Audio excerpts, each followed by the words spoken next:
Hello friends, स्वागत है आप सभी का मेरे यूट्यूब चैनल पर।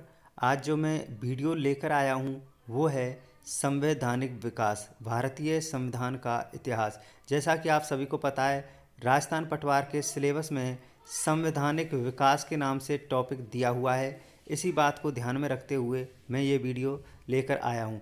संवैधानिक विकास का ये टॉपिक स्टार्ट करने से पहले थोड़ा सा मैं आपको कुछ समझाने की कोशिश करता हूँ। देखिए, जैसा कि आप सभी को पता है, 1600 ईस्वी में महारानी एलिजाबेथ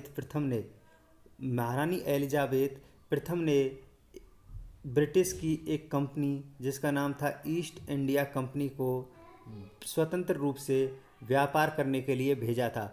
लेकिन धीरे धीरे क्या हुआ, इस कंपनी ने इतने पैसा कमा लिया कि उसी ने ब्रिटिश सरकार ने जिसने इस कंपनी को यहाँ पर भेजा था उसी के बातों को मानने से ये धीरे धीरे मना करने लग गई।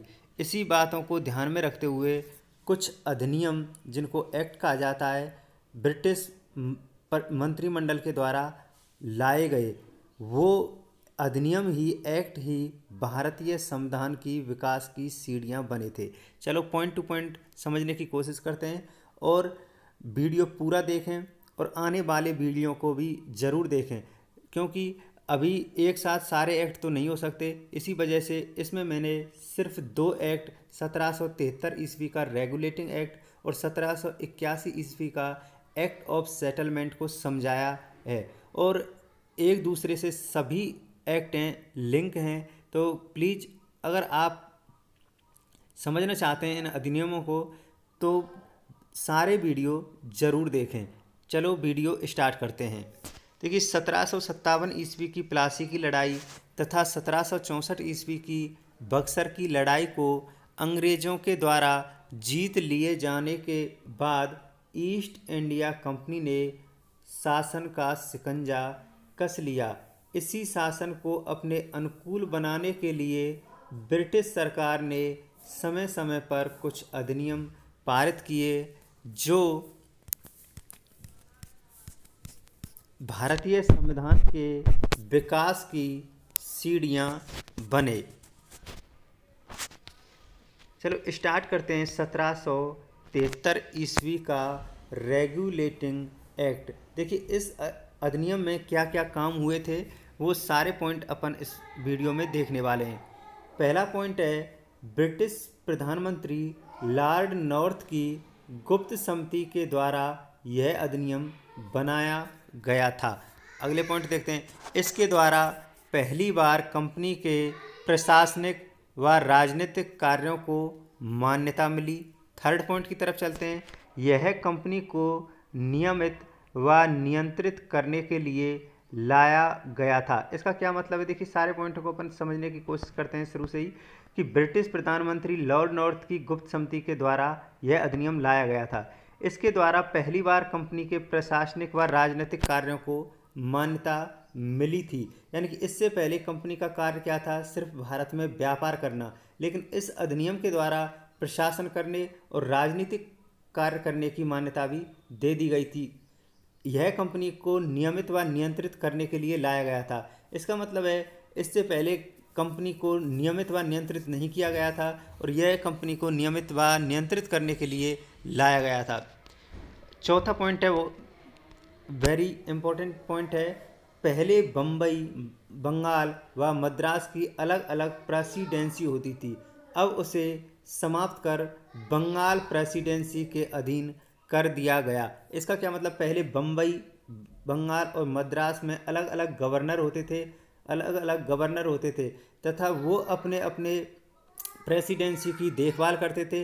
अब इन सभी को प्रेसिडेंसी को समाप्त करके एक प्रेसिडेंसी बना दी गई, बंगाल प्रेसिडेंसी, और बम्बई और मद्रास की प्रेसिडेंसी को इसके अधीन कर दिया गया। देखिए, दोबारा से मैं आपको बताना चाहता हूँ, बम्बई, बंगाल और मद्रास तीन प्रेसिडेंसी थी। इनके अलग अलग गवर्नर होते थे, लेकिन इस अधिनियम के द्वारा इन प्रेसिडेंसियों को समाप्त कर दिया गया तथा एक बंगाल प्रेसिडेंसी बना दी गई और बम्बई व मद्रास की प्रेसिडेंसी को इस बंगाल की प्रेसिडेंसी के अधीन कर दिया गया। इसका मतलब है, अब अगर बम्बई और मद्रास में कुछ भी काम होगा तो वह बंगाल प्रेसिडेंसी के कहने पर ही होगा, बंगाल प्रेसिडेंसी की परमिशन से ही होगा। अगला पॉइंट है 5वां, इस अधिनियम के द्वारा बंगाल के गवर्नर को बंगाल का गवर्नर जनरल कहा जाने लगा। वेरी मोस्ट इंपॉर्टेंट क्वेश्चन है दोस्तों, बहुत बार आ चुका है कि किस अधिनियम के द्वारा बंगाल के गवर्नर को बंगाल का गवर्नर जनरल कहा जाने लगा। तो 1773 ईस्वी के रेगुलेटिंग एक्ट के द्वारा, तथा बम्बई व मद्रास के गवर्नर को इसके अधीन कर दिया। ये मैं पहले ही बता चुका हूँ चौथे पॉइंट में ही कि बम्बई और मद्रास में अगर कुछ भी काम होगा तो वो बंगाल के गवर्नर जनरल के कहने से ही होगा। अगले पॉइंट की तरफ चलते हैं। इस अधिनियम के द्वारा बनने वाले पहले गवर्नर जनरल वॉरेन हेस्टिंग्स थे। ये भी आपको ध्यान रखना है पॉइंट। अगले पॉइंट की तरफ चलते हैं। इस अधिनियम के द्वारा कंपनी के कर्मचारियों को निजी व्यापार करने तथा भारतीयों से रिश्वत लेने पर प्रतिबंध लगा दिया गया। देखिए क्या था, जैसे ही सामान ब्रिटिश से आता था तो कुछ कर्मचारी चुरा लेते थे या जैसे भी, तो क्या करते थे, निजी व्यापार करने लग गए थे। तो निजी व्यापार करने तथा भारतीयों से रिश्वत लेने पर प्रतिबंध लगा दिया गया था। अगला पॉइंट देखते हैं। 7वां पॉइंट है, इस अधिनियम के द्वारा 1774 ईस्वी में कलकत्ता में एक उच्चतम न्यायालय बनाया गया, जिसमें एक मुख्य न्यायाधीश तथा 3 अन्य न्यायाधीश थे। ये भी क्वेश्चन कई बार आ चुका है, ध्यान रखना है कि 1774 ईस्वी में कलकत्ता में उच्चतम न्यायालय बनाया गया, जिसमें एक मुख्य न्यायाधीश तथा 3 अन्य न्यायाधीश थे। अगले पॉइंट की तरफ चलते हैं। नोट, इसके मुख्य न्यायाधीश सर एलिजाह एम्पे थे। तो ये आपको ध्यान रखना है, कई बार एग्जाम में पूछ लिया जाता है कि उच्चतम न्यायालय 1774 में जो खुला गया था उसके प्रथम मुख्य न्यायाधीश कौन थे, सर एलिजाह एम्पे। दोस्तों सारे पॉइंट टू पॉइंट मैंने आपको बताया है इसमें। देखिए ये हो गई थी जो भी 1773 के रेगुलेटिंग एक्ट से संबंधित इम्पोर्टेंट चीज़ थी। इसके बाद अगला आता है वो है 1781 का एक्ट ऑफ सेटलमेंट। 1781 के एक्ट ऑफ सेटलमेंट में सिर्फ 2 पॉइंट आपको ध्यान रखने हैं। ये क्यों लाया गया था? देखिए रेगुलेटिंग एक्ट की कमियों को दूर करने के लिए यह अधिनियम लाया गया था। इसके द्वारा विधायी मामले, रेगुलेटिंग एक्ट की कमियों को दूर करने के लिए यह अधिनियम लाया गया था। कौन सा? 1781 ईस्वी का एक्ट ऑफ सेटलमेंट। दूसरा पॉइंट है, इसके द्वारा विधायी मामले बंगाल को तथा प्रशासन के मामले मद्रास व बम्बई को दे दिए गए। देखिए इसका क्या मतलब है, 1773 ईस्वी के जो रेगुलेटिंग एक्ट है इसमें मैंने आपको बताया है कि बंगाल, मद्रास व बम्बई की अलग अलग प्रेसिडेंसी होती थी। इस प्रेसिडेंसी को समाप्त करके बंगाल प्रेसिडेंसी के अधीन कर दिया गया था। अब इस अधिनियम में क्या किया गया कि विधायी मामले तो बंगाल को दे दिए, यानी कि मद्रास और बम्बई में विधायी यानी कि विधि यानी कि कानून से संबंधित जो भी काम होगा वो तो बंगाल के गवर्नर जनरल से परमिशन लेनी पड़ेगी, तथा प्रशासन के मामले मद्रास व बम्बई को दे दिए गए। तो प्रशासन से संबंधित जो भी काम होगा उसमें मद्रास और बम्बई के गवर्नर जनरल स्वयं कर सकते हैं। इसका सीधा सा मतलब ये हुआ, बंगाल की कुछ पावर कम कर दी गई तथा मद्रास व बम्बई को कुछ पावर बढ़ा दी गई। ठीक है, ये कुछ पॉइंट थे।